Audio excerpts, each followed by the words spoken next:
Okay, so let's take a look at this Venn diagram I have here.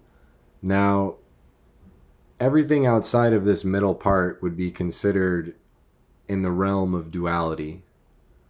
So that means the mind can be of a dual nature, but it also shares a space with something that is non-dual, which is of the energy of unity, which is bringing both deviations towards the center. And that is balancing the different energies within us. And these energies can all be represented by different elements. So we can take a look here and take a look at how our spirit represents fire, because it's the fire that gives us light, and it's light, fire, or awareness that powers us. And once that awareness goes, when our body loses that consciousness, our body dies, because it's spirit that powers us. Spirit powers both the mind and the body, because it's that light that stems from the source of light. So it's really still within us. We're not outside of it, because that's who we are.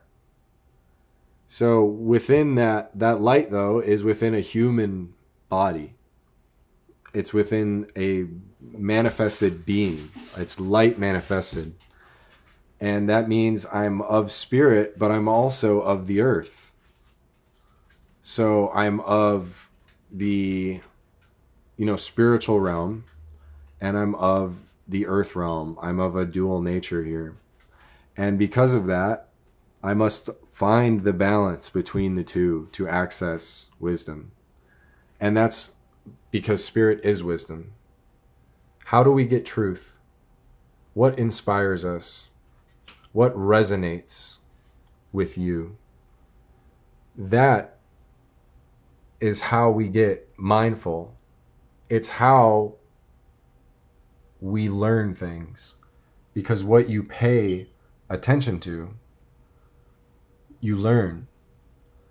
And the reason we learn is because we are giving our spirit to something. We are giving our energy to something. We're giving our awareness, our light to something. And that's why we must be mindful, we must be wise about what we give this light to. Because the mind can play tricks on me.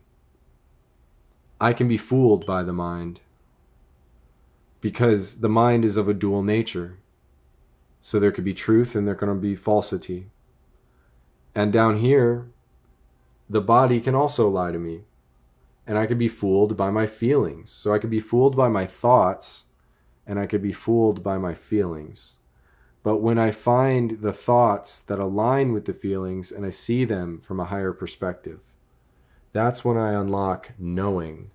Because there's thinking, there's feeling down here, and then there's knowing. And the thing about it is, that's also where we get our intuition from. Think about the word intuition. Tuition, what are we paying? We're paying attention. That's when you'll notice intuition. But if you're too caught up in the mind and attaching yourself to certain thoughts and thought forms like clouds, forgetting that you're the sky, witnessing everything, all thoughts must come before spirit or conscious awareness. And it is a decision that's made. And that decision is prompted through electricity, which is given from this source, this electromagnetic area of ourselves, which would be the body. Just like the earth is 70% water, roughly, so is the human body. And the model of the human body is much like the earth. And the design of the human body is of a 12-fold nature. There are 12 systems in the body, 12 cranial nerves. there are repeating areas that life and how life forms that show a correlation between how light forms and how the spinal cord forms, how arteries form. And it follows this spiral, the same spiral that is created by light or sound. And this, in a three-dimensional view, is spiraling as it moves, because that's how energy moves. So, that being said, it all comes from spirit. And that's why we quiet the mind and meditate to listen to what spirit says. When you do that, you're tapping in to this frequency. I should say non-frequency, because it is not, it doesn't come, it doesn't go, it doesn't have a frequency, it's beyond frequency. But you tap into the space beyond time-space. And because you do that, you are going beyond the tricks of the body and beyond the tricks of the mind. And you see truth. And that's when you obtain knowing. So, how do I quiet the mind? How do I quiet the body? The truth is that we should not suppress the mind, because we cannot control the thoughts and their frequency, because that's the mind doing what it does. It's processing. And that's like telling the sky that it can't have clouds. And our emotions is like telling the ocean it can't have waves. Every single one of these things is an experience to be had. But every experience has a beginning and an end.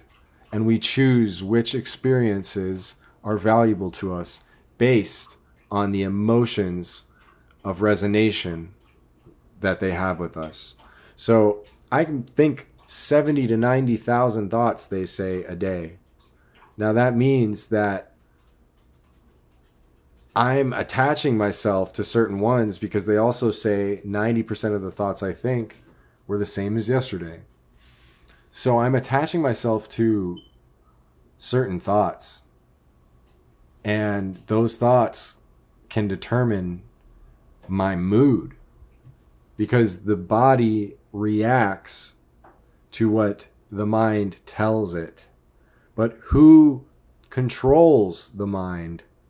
Who observes the mind? Is it you who are your thoughts, or are you the one observing your thoughts? The truth is, you are the observer of thought. And through an emotional attachment to it, that's how you not only form an identity with something, but it's how you form memories at all. Because we only remember thoughts that had a certain level of emotional resonance with us. If we don't care about something, we're not going to remember it. So that's the thing, is that your level of emotion towards a thought determines that thought's pre-occurrence and presence in your body. Because that thought, every time it's given power, tells the body, make a program for this. And that's how habits are formed. And that's why the body is like a hard drive, and the mind is like the software that programs the hard drive. But is it the body controlling the mind? It can be. If we're ruled by fears or anger, or if we're ruled by our emotions and our urges, our compulsions, our cravings, our feelings, if the temple is ruling, that doesn't make any sense. Because the body has a mind for a reason, and we can't just focus on this, because then we'll be reactive. We won't be mindful. That's why we need the mind. That's also why we need the body, because if I'm only in the mind, then I can be too in the clouds and not down to earth. So it's all about this balance and finding this balance. And it's hard to find this balance if we're caught up in these subconscious programs that we have. Now, how do we get rid of these low vibrational negative core belief programs that were programmed a long time ago? Well, the truth is that you have to bring awareness to them. And once you come to awareness, then you accept that awareness as truth. When you come to this truth, that's radical acceptance. And you can finally quell the storm that was the emotions from that thing, because you realize that it's in the past. And if it's in the past, it's over. And if it's over, I need not go into fight or flight or stress. And I can radically accept it being in the past, which means that I'm healed from it. Which means that it'll have less emotional resonance. It'll have less presence in my mind and less control over my life. That's how you free yourself from these negative attachments. So, we must not forget, though, that we are human, and we mustn't shame the earth for being earthly, much like the mind being mental. So, with that being said, there needs to be a radical acceptance of the self. And this is how the hero unlocks his hidden abilities, or hers, on the hero's journey. And that is because that hero is willing to go within, to face themselves, to find who they were, to face the shadow, to bring light to the darkness, and find balance. And that's how the mind is stabilized. Because if I am in pride, I can develop disorders from too much pride, which is really driven from a fear of rejection, which is why I would attach myself to the energy of pride. And everything that can stem from pride comes from excess. So I should have self-esteem, but my self-esteem should be because I'm a human. I have self-esteem. I'm a human being. I have dignity. But I don't think I'm above other human beings. I can't take control of other people or other things. Because when I think that way, I'm thinking that I'm above them. And I'm out of balance. And you will disrupt every relationship. Guess how we connect to one another? It's through finding that resonance of your energy is matching mine, and we are seeing each other on that real, humble, open, vulnerable way. Because this way, I'm like wearing a mask, and down here, I'm completely hiding. But right here, I'm just being completely myself. And that's because I accept all parts of me. I accept that I can be prideful and shameful. I accept that I can get lost in these deviations. But I also accept that I'm a human being, and I forgive myself for these deviations. And I can find radical acceptance of who I am because I align myself to my moralities, which promote peace, and my virtues, which promote peace. So these things, this energy, is free from phenomenon.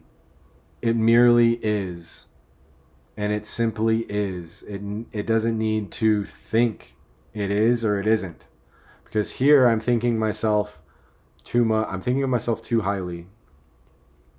It's too much self-esteem. And down here, I'm thinking of myself too lowly. I have too little self-esteem. So it's similar to, how I could be very prideful or very shameful. And they play off one another, because somebody who is very prideful deep down is very shameful. Someone who is very shameful, truthfully, is being prideful. Because who am I to say that I'm less than anybody else? Who am I to say that I don't deserve life or happiness? The truth is you do. Just like this person does too. And even if we deviate, doesn't mean that we can't atone ourselves. And to atone, just like sound is a tone, to atone means to calm and to find a union between these two polarities, these two extremes. And that's why it's called atonement, or at one ment, or mental or mind, at one mind. What do you think would bring two opposites together to where they are completely different yet accept one another? That acceptance of your twofold nature will cease duality, because you will love who you are at your core, at your truth, and who you truly are now. You will be able to access, because it will be the parts of you that align with who you want to be. And that is why the hero's journey is set up the way it is. I mean, it's not set up. This isn't stuff that is of someone's opinion. This is physics. This is mathematics. This is not opinion. I'm not trying to preach anything to you guys. This is simply me showing you guys why the words mean what they mean, and showing you that energy and light and sound, not a lot of people say much about them, but that's how we can understand so much, because that's what makes up everything. So just know that it's important to find a sound mind, meaning a mind that is a quiet mind, because the body and the mind are both of a dual nature, and they can both get us off track. That's why we must use our spirit, and we must have enough spirit in us, meaning inspiration, and that fire has to be there in order to commit to the hero's journey, to finding this peace. And that's also why we escape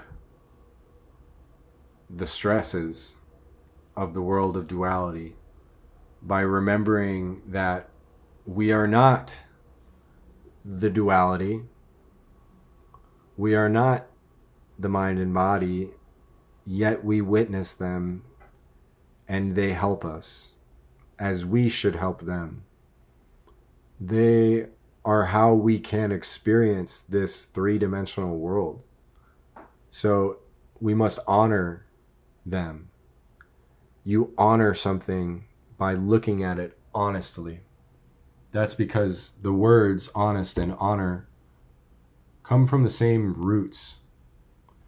And the word humble, humility, and human all have to do with soil, or being down to earth, not thinking too highly or too lowly of ourselves. Now, the earth is also made up of water, because the earth represents our emotional mind. And the earth and heart are very close together in terms of having the same letters, yet different appearances. but they're the same energy. And we must realize that we can heal the body and the mind by giving it attention. We learn everything through attention. So if there is something that needs to be learned, we must give it attention. We must look within to see what is needed to be learned in order to reach the potential within us. And that's all. I'm sleepy.